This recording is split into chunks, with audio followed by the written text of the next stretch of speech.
Hey everybody, welcome back to Inside Man United. My name is Rowan Brennan. Been gone for a few days, a little bit busy since the Brighton game. I wasn't just burying my head in shame, although that could have been a very reasonable response to the performance.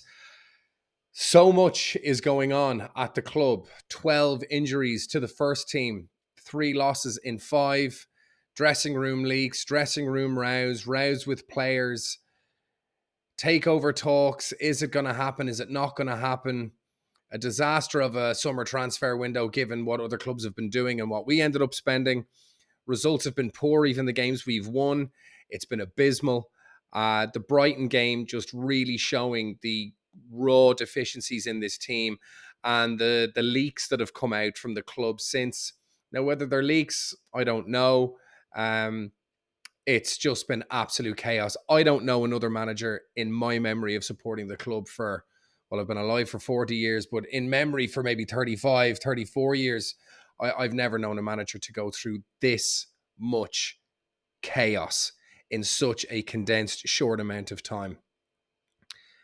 Let's get into it.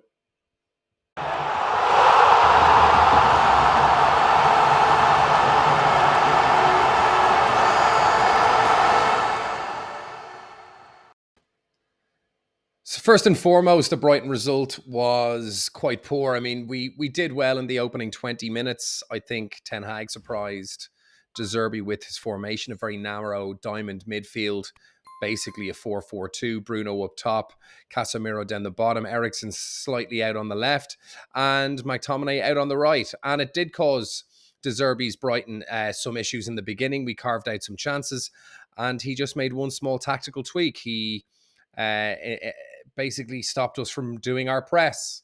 I said in a video a while back, 4-4-2 is back, and it looks like it is. And Ten Hag implemented a 4-4-2 with Rashford and Højlund essentially playing as two strikers up top, which I'm happy to see because it means that we might actually go and get Evan Ferguson. But it did leave us pretty stumped when De Zerbi made a change. He basically, instead of having his two centre-backs close to each other at the D, he split them and put them wide to either side of the box, stretching out our press, and then just played around it. And then we got into the midfield. Our midfield was too narrow. Then when we had to get stretched, our midfield had too much ground to cover, and they completely mowed through us. A small little tweak, and honestly, Ten Hag had no answer for it. It's like when you play a game of chess. You get so focused on your own attack that you forget what to do if someone does something different. You're so focused on plan A that when the opponent reacts and you find yourself in a position that you didn't expect yourself to be in, you actually don't know what to do because you were so committed to your first kind of line of attack or your first strategy. And that's what happened, Ten Hag, and we got mowed over. There was also an alarming lack of effort from a number of players. Rashford just kind of wandering around. Now, there was talk that United didn't want to play into Brighton's hands, into Brighton's press.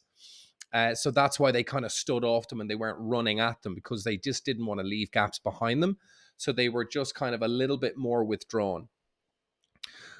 But we even saw this kind of wandering around in our kind of first third, where it's not where the goal is the gap behind us. So we kind of have to move here, lads. And we didn't. And they just carved us open. People ball watching, not looking at the man. Casemiro had an absolute stinker, smacking himself in the head when he'd made some mistakes. Just an alarming lack of awareness from numerous members of the team. Scott McTominay, again, really showing why Ten Hag isn't really considering him anymore.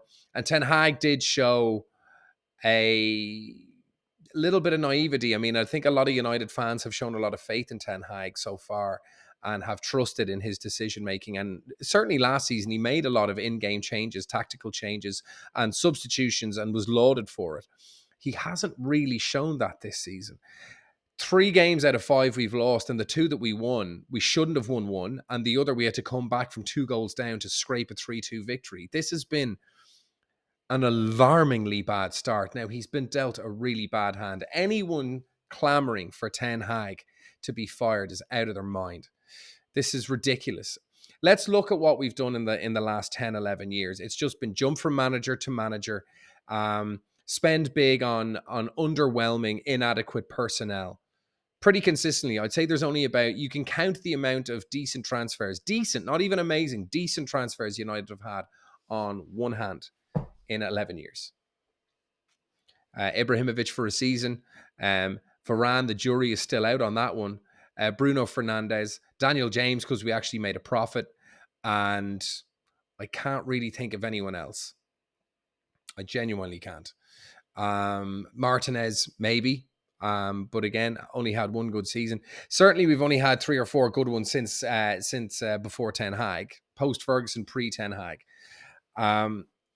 The strategy of how this club is run is wrong, and firing managers and allowing them to buy whoever they want. Then a new manager comes in, stuck with keepers or defenders or attackers he doesn't want. Then we have to spend big again. Can't shift the players we have because of giant wages. We need to commit to Ten Hag for 5 years. Look at what Arsenal did with Arteta. Everyone and their mother was calling for Arteta's head years ago. Now Arsenal fans love him. He's the next Messiah for Arsenal fans. He's the next great I am. 2 years ago, these fans wanted him gone. Worried about performances. The squad is inadequate. They're not playing well. Their heads are down. Concentration isn't there. The tactics aren't working. Arteta doesn't have enough experience. Let's get rid of him.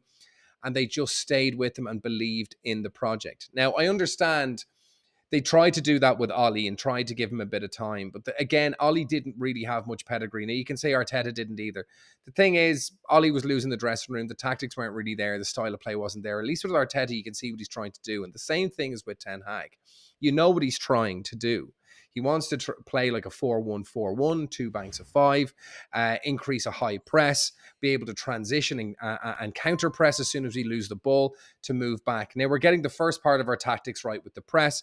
We're just not really getting the second part of the tactics right, which is trying to retrieve the ball and moving back into our defensive positions once we've lost the ball, once we've tried to attack.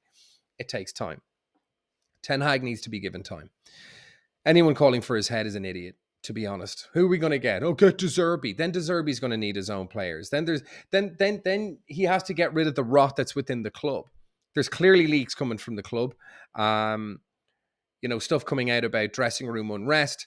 Lindelof and Martinez were having a go at each other. Other players were having a go at each other. Stuff coming out of how players are interacting with one another. And then United make yet another statement from Statement FC saying that the whole team is united and behind Ten Hag and fully supporting Ten Hag. There's just constant leaks and bullshit circulating this club. And I don't know what needs to happen. I don't know whether Ten Hag is a glorified coach or whether he's an actual leader for this team, whether he's allowed to be a leader, whether the board are the ones that control everything. The club is in absolute disarray at the moment. And the sooner we get those fucking Glazers out of the club, the better, because the club will never recover and be where it's supposed to be as long as those parasites are in charge. And people keep saying it. What about the Glazers? They're not on the pitch. They're not on this. Leadership just disseminates through a club top down. It just does. The attitudes, the way things are done. The types of players you recruit, the type of money that you pay out, the reward structure, the discipline, how managers are treated, how information gets out of the club. It all just kind of, through osmosis, just goes into the players. It goes into the training ground. It goes everywhere. And it just seeps in. I mean, we see it with Spurs and Levy. The leadership is weak and it acts a certain way. It seeps into the squad. It's inevitable. It's unavoidable.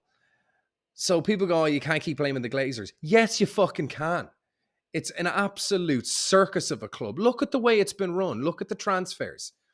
Look at the recruitment. Look at the jumping from manager to manager to manager to manager. But when you've got, Van Gaal and Mourinho and all these other coaches coming in with strong pedigree and they're not able to get a tune, bad players in the club, bad recruitment, Lingard, Pogba, Sanchez, Di Maria, Falcao, Cavani, these were guys that came in for a paycheck. They like Cavani did well for a while, but it's just chaos in the club. And Ten Hag is slowly working his way through getting rid of the dross. And the club were incapable of getting rid of players he wanted to get rid of. for one reason or another. But again, that comes down to the Glazers. You paid them too much. You can't shift overpriced players. You can't shift them for a price that's reasonable. And you certainly can't shift them because your wages that you've paid them are too high. That's down to the club. That's down to the Glazers. It's down to Richard Arnold and it's down to John Murtaugh. That's not to do with Erik ten Hag. Harry Maguire shouldn't be in that club. We should have Jean-Claire Todibo and Benjamin Pavard in our backline. We shouldn't have Harry Maguire and Victor Lindelof and Johnny Evans coming in for defensive reinforcement. We should have Jean-Claire Todibo and Benjamin Pavard being able to cover right back and the centre-half positions. They should be in the club. They wanted to move to the club. We couldn't get them because we're badly run. That's not Ten Hag's fault. It's not Ten Hag's fault that Tyrone Malacia and Luke Shaw got injured. It's not Ten Hag's fault that we can't shift McTominay.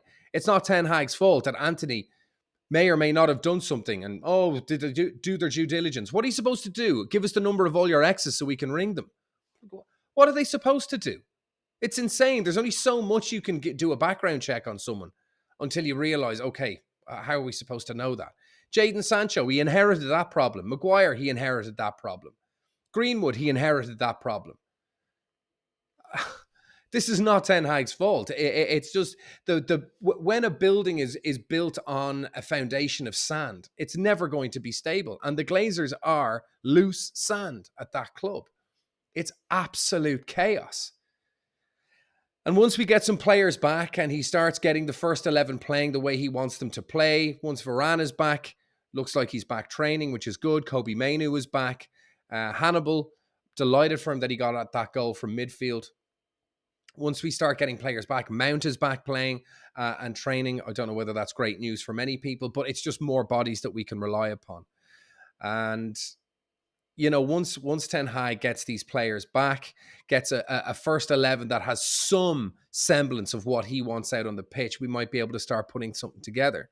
It's very difficult for Ten Hag to do what he wants to do, and all his personnel is either dismissed for bad conduct, away from the club due to ongoing investigations, rampant injuries that he just simply can't help, and then a takeover crisis that just doesn't seem to want to go away, and players acting like fucking idiots.